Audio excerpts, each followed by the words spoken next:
But when you really want to know New York City, visiting Manhattan as well as the other boroughs gives you a sense of community neighborhood where that creative entrepreneurial spirit comes from. Some of the best meals, whether it's a food truck or a Michelin star restaurant, you can only experience if you spend time in all five boroughs, and it is 100% worth it. Welcome to the Luxury Travel Innovators podcast. I'm your host, Adam Deflorian, founder and CEO of ACDS. Let's take off.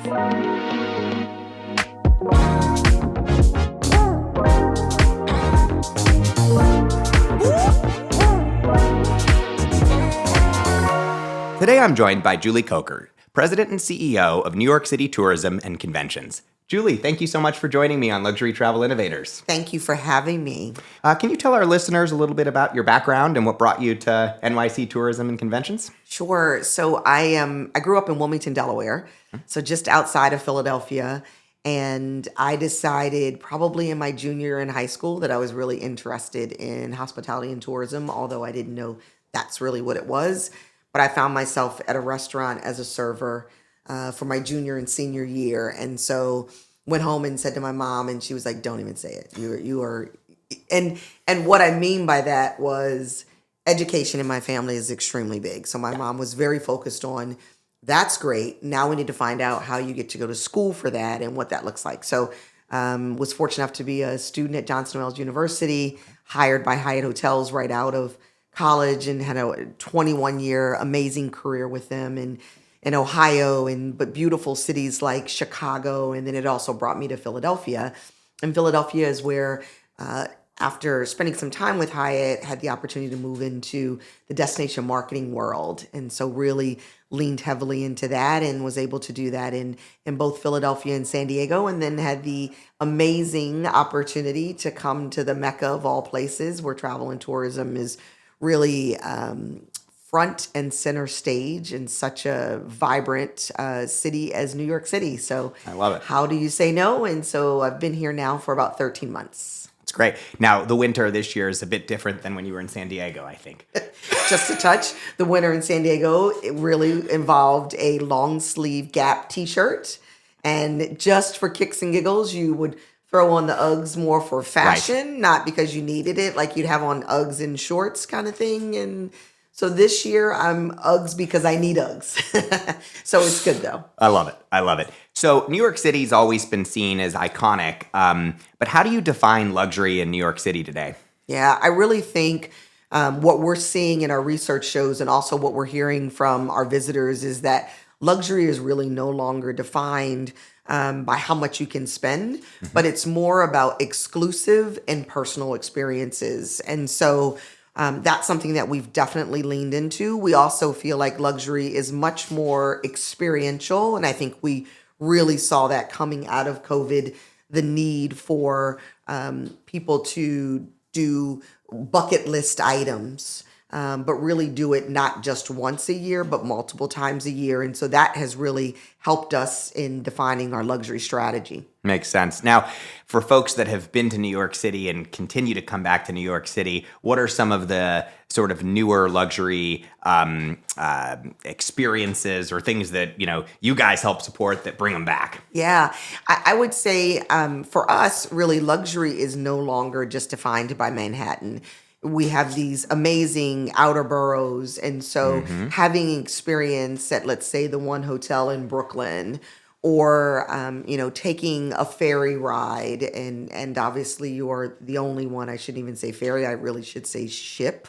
Having an experience like that, I think is really important. But also, too, it could be something like, after hours tour of the Bronx Zoo. Wow. With, your partner, spouse, and children, and have this amazing one-on-one experience in the children's zoo. But it's after hours. It's a curated experience. It also involves, a culinary experience. So we could couple that or match that with a Michelin star, chef. So those are the experiences that we think are really rising to the top. Manhattan will always be, the heartbeat of New York City, but certainly the experiences in the outer boroughs are really becoming much more popular. Totally. And it feels like everything, continues to develop, right? So like, it used to be, Midtown and then downtown was different, right? And now downtown is downtown, and now you're into Brooklyn, and that's becoming, and further and further, right? So it's so much to do with different. Yeah, it's incredible. Now, what would you say? There's lots of other global cities, right? You have London, Paris, Tokyo, Dubai, etc. What are some of the things that are only New York? I mean, you mentioned some examples of what people come here for, but like, what can't you get anywhere else that's just truly New York? Yeah, I mean, the first thing that obviously comes to mind is Broadway. Yeah. You can only see a Broadway performance on Broadway. And what amazing job Broadway has done to take those shows and then obviously move them around the country and around the world, which I think is absolutely fantastic. But definitely first and foremost would be Broadway. But I would also say, New York City we do an amazing job really blending culture, cuisine, fashion, nightlife, arts, performances, and just these really bespoke adventures. And so for us, luxury isn't just our high-end hotels and also shopping, but all of those other things too. I think also too, value is extremely important. And value doesn't necessarily mean discount. It means what I am paying for has some sort of value to me, whether it's the last trip that I take with my children before they all go off to college. And so creating an experience that really just has this amazing memory, and that's a value, and that's a value add that only your family is going to have, and hopefully your children who are going off to college really starts their college years off. So we also think about that. We also look at things in terms of value across the city. We have things as in terms of a Michelin star meal or a private museum tour, and then also completing that day at with a rooftop jazz. So all of those experiences are available and not necessarily available in other cities. But the other thing that we know about New York City is, one, we're easy to navigate. So those three things could actually happen in a day. Yeah. That's not likely what you can experience in some of the other global cities. And then the other thing that I would say is the personalized experiences and really come from, I think, the neighborhoods in New York City. And that's also unique to what I think are New York City. Yeah, they give, it's the fabric of what makes it amazing, and then the people. But I think you hit on something really important, which is value.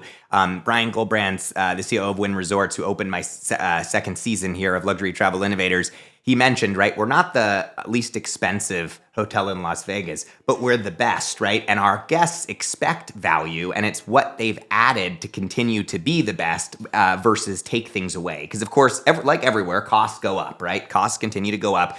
So instead of taking things away, it's what can we add, right? So that the guest feels value for what they paid, especially in the luxury sense, right? And what I think about New York is, as costs in general have went up across the whole United States and globally, right? The price point of having a great dinner in New York City is not necessarily more expensive than what you'd see now in other parts of America, but you get an incredible meal with dialed service because it's in the culture here, right? Yes. Like the food is so good, and it's such a passion, and you have such a mix of cultures that bring together that amazing food, and then there's that hospitality service culture here. So the prices are actually like in line with what you'd see, but you get value because it's one of the most remarkable meals you could have, right? Absolutely. One of the things that we leaned into earlier in 2025 is that we started saying, and we believe it, but it just came out of a meeting, and we said, New York City, a visit to New York City always delivers. Yes. You're always going to be satisfied, happy, fulfilled, hopefully more encouraged, uplifted, creative, innovative, whatever those things are that you were looking for.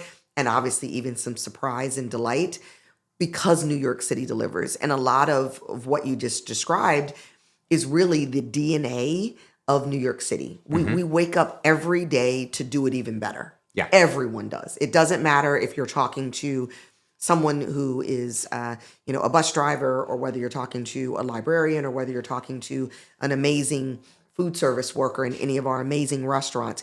Every day, New Yorkers wake up to do it even better. And we do it even better because of others.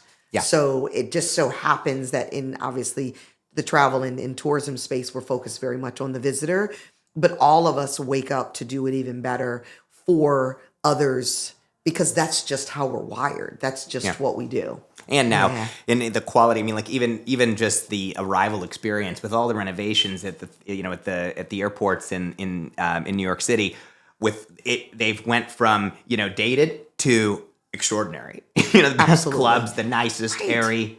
You don't even, I mean, I obviously I'm a member of United Club, but Yeah. oftentimes when I'm at the airport early, to think that we now actually walk through and we pause and we actually find sushi and you find great food options and it's well lit and there's this beautiful water feature. Exactly. Who would have thought, and that really is, I'm glad you brought that up because that is really a point that if you talk to LGA partners at LaGuardia, they're very focused on the experience. And it isn't even, and they don't even lead with the money piece that people will spend more in the more time they spend in the airport, but it's they want to get there early. It's okay to get there early, and it's an experience, and there's this community feel about it, which is great, and the money will follow. I totally agree. I tell everybody I think it's one of the greatest transformations I've ever seen in history. What LaGuardia was to what LaGuardia is today, and people, if they haven't been yet, they think you're crazy. They're like, "What do you mean? How could it have been?" And I'm telling you, it's unbelievable.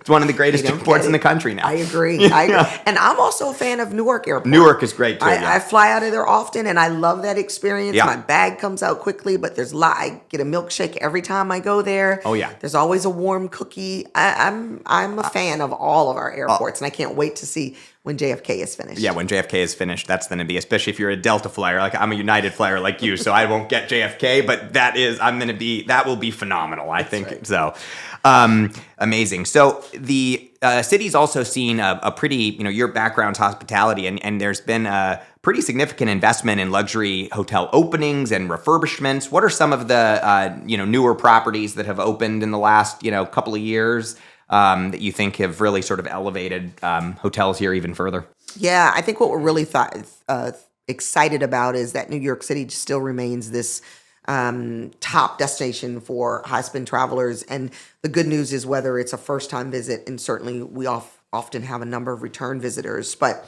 obviously returning to the skyline is the Waldorf. And I say that with just such great pride. And so having one of the gems of New York City return is certainly thrilling for us. And so we're excited about that. But then also too, and obviously with brands like the Plaza and, certainly St. Regis and the Ritz-Carlton and our other wonderful high-end luxury properties, we're really excited to welcome back the Waldorf.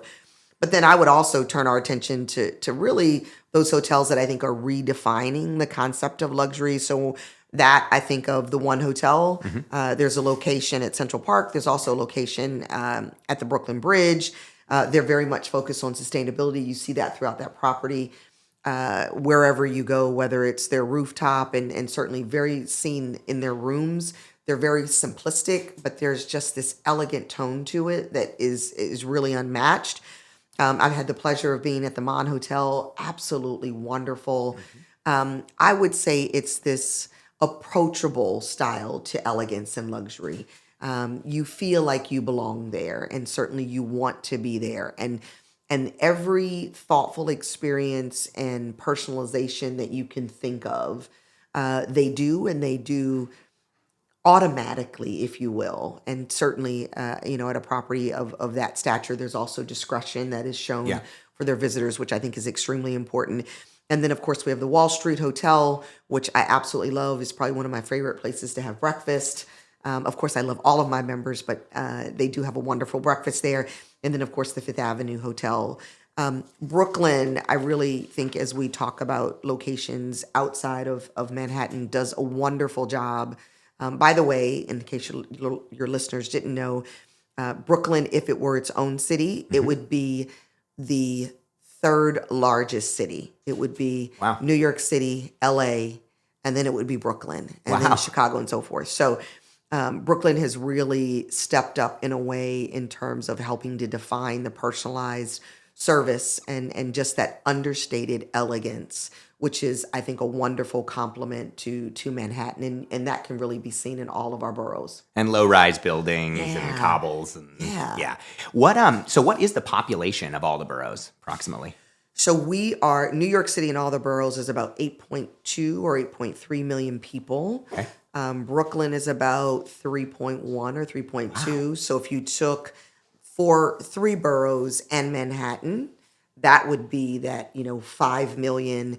And then LA is about 4 million people. And that's why Brooklyn would be the third, because it's about 3 million people. It's kind of amazing. That is amazing. Right? I had no idea that it was that large. But I will say, moving around Brooklyn is very easy. And Totally. you don't realize that it is, I'll compare it to Philadelphia, that it's this two Philadelphias in one city. Yeah. Right? Because Philadelphia has a population of like 1.5. We're having dinner in Brooklyn tonight. It's a 15-minute subway. I love it. Great. I love it. So, yeah, absolutely.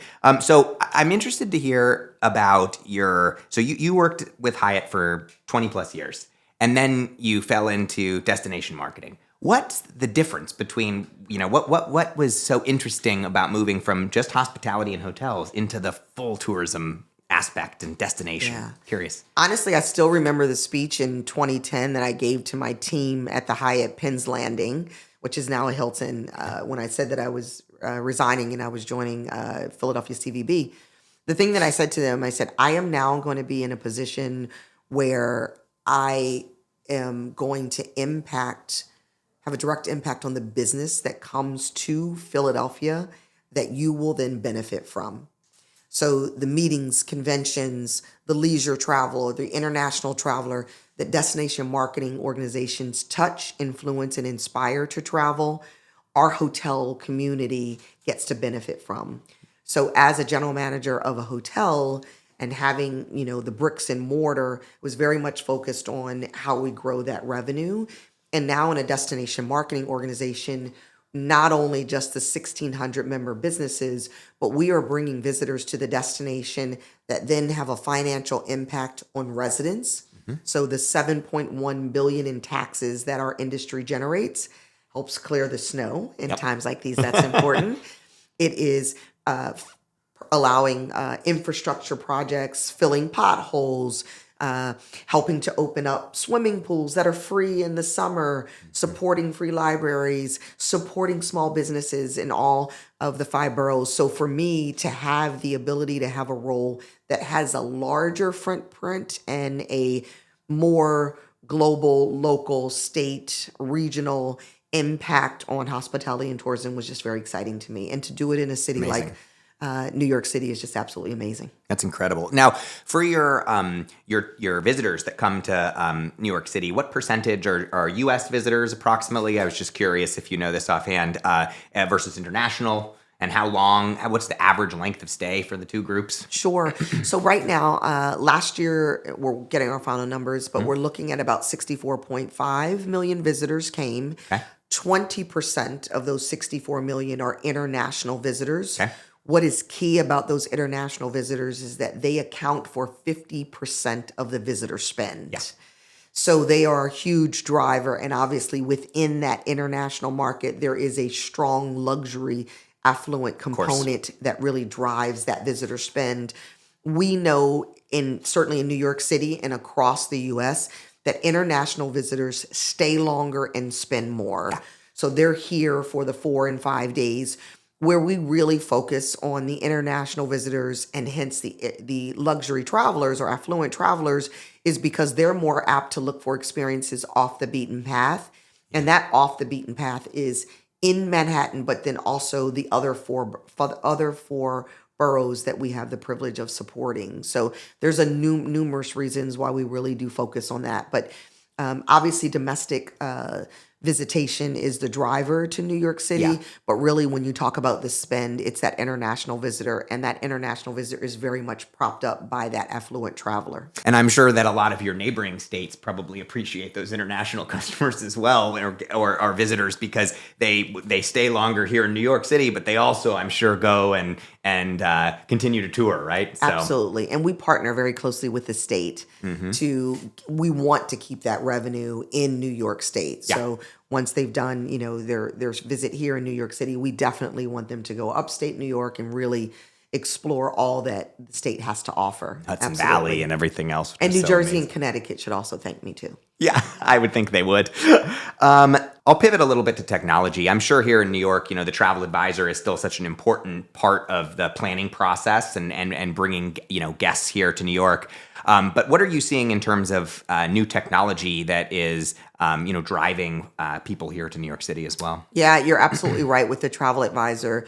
Over 70% of the luxury travelers still prefer to do their own research, but we did find out that 80% of our high net worth individuals rely on advisors.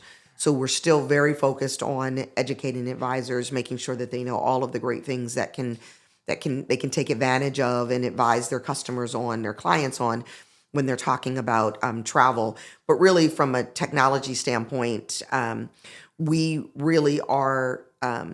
I don't know that we're necessarily abandoning the traditional platforms, but we're really layering them. And so, for example, we have a chatbot for leisure travelers that's on our website.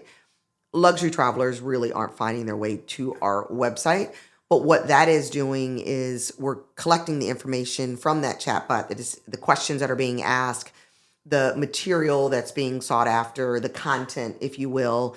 And that's helping us inform some of the travel advisors on what are some special things that their customers can do. Because again, we talked earlier about it isn't just about cost. It really is about unique experiences. So sometimes we've gotten information from our technology and through our chatbot that says, an opportunity in Times Square at midnight to view the amazing art.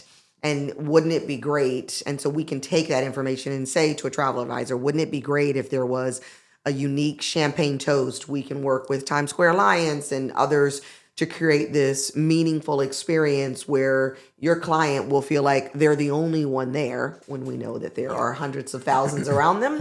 But we can help you create this moment in time. And so that's really helping us as well. The other that I would say in terms of technology, it's how we're communicating with the advisors and how we're keeping them up to date. That definitely is giving them real-time information as we're seeing it. Certainly technology helps with that. But then also too, there's these unique tours that we'll do, like private food tours with like a local tour. And so that also is incorporating a technology piece too. It could be, one which you can touch and feel and experiment with. Those experiences definitely come to life on tours like that from a technology standpoint, but also to how we're getting your information. So beyond that tour, how do we continue to share updates about New York City? So there's a number of ways that we're looking at technology and how it can enhance the visitor experience. We certainly know that there are many that go on, let's say, ChatGPT and say, I was going to say AI, right? Right, AI, I'm in New York City for 2 days, and what should I do? And so how we're feeding that information and making sure that that content is accurate and it's something that is useful. So all of those things are things that we're investing in and looking very closely at. Yeah, and it's interesting, right, across all of our clients and looking at how we do AI optimization versus traditional search engine optimization, and how you're starting to see those graphs, right, begin to AI is growing and Google and search is still very, very critical, and it's still a significant mass, but you are starting to see them change, and at some point that's going to completely shift, right? The lines will shift. And I think we also know either, whether it's TikTok or whatever that source social media channel that they're looking at, if someone has this amazing experience, let's say at Empire State Building, there's the one floor that you can go to and it's like 6 people can fit up there. And all they need to see is that I, proposed to my bride and there's 6 people that are up there in this unique experience. It goes viral. And then all of a sudden, you start getting this information about, what is that space? I have someone who may, someone's 60th birthday party and they want to come to New York. So we definitely follow those trends and that information that we're getting from those types of videos and feeding up others. And as we see that this is something that could turn into a unique experience, and I think we've talked about it, it doesn't have to necessarily always cost the most. Yeah. But it's a unique experience that I could not get anywhere else. Totally. And so I think, that also is helping too. 100%. No, makes sense. If you could change one perception about New York City among travelers, what would that be? That New York City is not just Manhattan. Manhattan clearly, is the heartbeat of New York City just simply because of all that it has, the financial district and, of course, Broadway and the Empire State Building, and the list goes on, and the 5 observation decks. But when you really want to know New York City, visiting Manhattan as well as the other boroughs gives you a sense of community, neighborhood, where that creative entrepreneurial spirit comes from. Some of the best meals, whether it's a food truck or a Michelin star restaurant, you can only experience if you spend time in all 5 boroughs. And it is 100% worth it. It's cool. And like you said, it's easy to do because it's not difficult to connect. Absolutely. Between them. That's great. Yeah. What does success look like for New York City tourism over the next 5 years? New York City is definitely the number one destination in the U.S. We accept that responsibility and also want to ensure that we continue to push the needle to be innovative and creative and really offering up authentic and sustainable experiences. And so that is what we wake up every day to do and have that commitment. We also want to continue to be a leader among destination marketing organizations that really focus on those small businesses and uplift and tell those stories of neighborhood successes that aren't always told. And we do that, and we do that extremely well, and that will continue to be a priority. The other is we know that sustainable tourism and responsible tourism is on everyone's mind, and we want to make sure that we're a leader in that space. So those are some of the things that we want to continue to do and do even better over the next 5 years. It's fabulous. And then how about for you personally? I mean, you've had such an extraordinarily successful career in hospitality and destination leadership. What are some of your personal goals for the next few years? Yeah, I am very much, this is a city of immigrants, and that means a great deal to me. And so I have always been in this industry, whether it was in housekeeping, as a housekeeper or an executive housekeeper, or even as a general manager with Hyatt Hotels, and then having the opportunity to lead 3 amazing destination marketing organizations. For me, continuing to make sure that there is consistent work for all workers is extremely important to me. The 387,000 travel professionals that call our industry their career and hopefully life-changing experience, making sure that there is an opportunity for them to grow and really grow within this industry is extremely important. I am and have been even more focused coming out of COVID, very focused on equity in tourism. I want to make sure that those small tour operators, as well as those legacy operators, whether we're talking again about a Michelin star restaurant or a 22-year-old that takes their life savings and opens up a food truck, I want them all to succeed. And then lastly, I would just say having the opportunity to be in a city that has so much diversity and to be able to story tell around that and then amplify those stories across the U.S. and across the globe is a personal and professional goal of mine, is to continue to do that in a very unique and authentic way. It's amazing. Frankly, I don't know there's anywhere else in America that you could do it at the scale that you can do it in Absolutely. New York City, It's amazing. Absolutely. Julia, it's been a wonderful conversation. Thank you so much for joining me. I always finish with 3 rapid fire questions, so I'm excited to get your take. What personal travel are you most excited about next? So my next travel is happening in August, and my sisters and I and my brother-in-law and 2 other friends, we are headed to Portugal. Oh. And so we're headed to Azores. Okay. So I've never been. I don't know anything about it. I'm looking around the room to see if anyone says, oh, I've been there.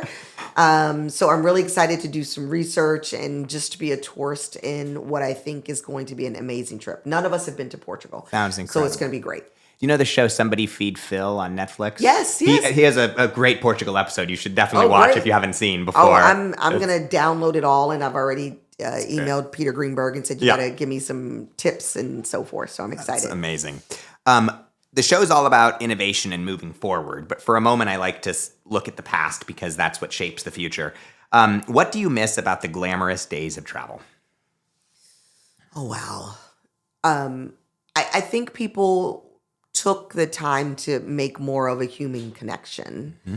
I think we are getting back to that, and I'm hopeful that we will continue. But I think in the time that we're in right now, folks are really just putting their head down and going from either one event to the next or from their hotel to their attraction and not really looking up and really taking in the beauty of what's around them and really maybe sitting in a restaurant at a communal table and actually having a conversation with not just the person that you're with, but the two or three other people that are around. And I think that was much more organically done and easier done in the times that we are in today. And I really think that that's what helped shaped travel and also created the memories. And so getting back to that, I think, is extremely important. And there are some countries, I think, that are doing that extremely well. Italy comes to mind. I remember my Tuscany trip and taking down those barriers and really just convening over a meal. So I do miss that about travel.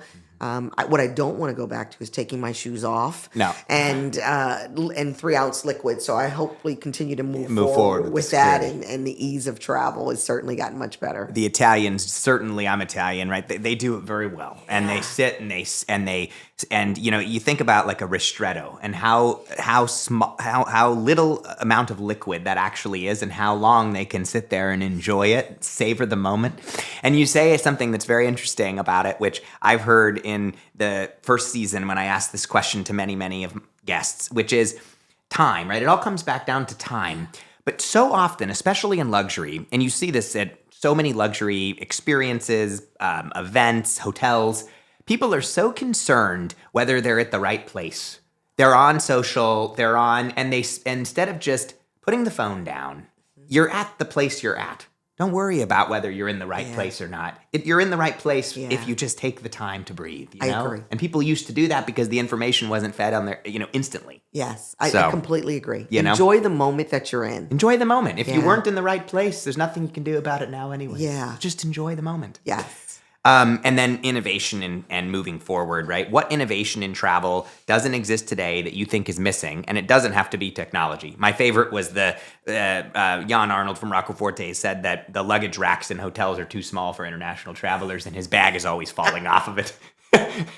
And I think we've brought it up so many times, but it could be anything, you know? I love that. I will say that I still believe that the lighting in the bathroom for women putting on makeup is still not where it should be. There are some that get it right, but then there's too many that still it's not good. So I hear what he's saying about the luggage rack, especially when your suitcase opens wide. Yes, the like Ramoa, the open in the middle, right? Yeah, I get it. Mm-hmm. Good point.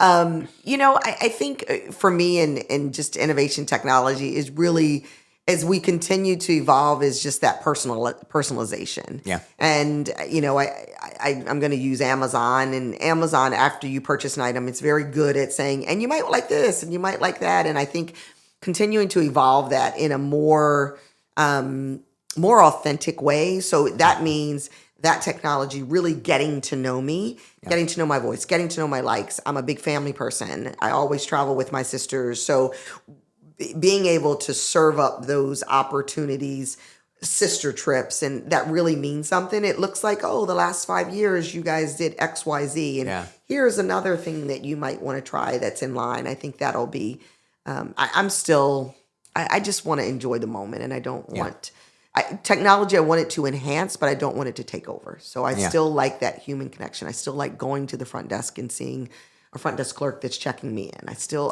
like those. I think that still makes, I like a tour operator. I want to go to a tour operator. I can listen to it. I can have my phone, show me around. But I like the personal stories that tour operator is going to impart. So I totally agree. I think that what's interesting, right, is there's that personal connection that's so critical, especially to getting to know a destination.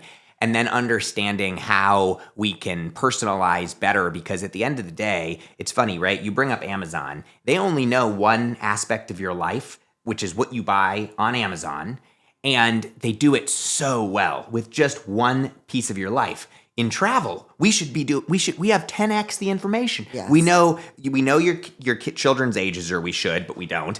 We know what type of wine you like to drink, or whiskey or tequila. We know what you eat, what your allergies are, where you go, right? Especially for these larger hotel companies, we should know exactly where they travel to, or the airlines, but we just don't do a good enough job of bringing it all together. And that's been my whole mission. That's what the vision for AZDS is, right? Is creating like fully shoppable, personalized experiences for booking travel. And that's, we have to do better as an industry. I totally agree. So thank you, Julie. It's been such a pleasure. Thank you. Thanks for watching this episode of Luxury Travel Innovators. Be sure to hit the subscribe button so you don't miss an episode. See you next time.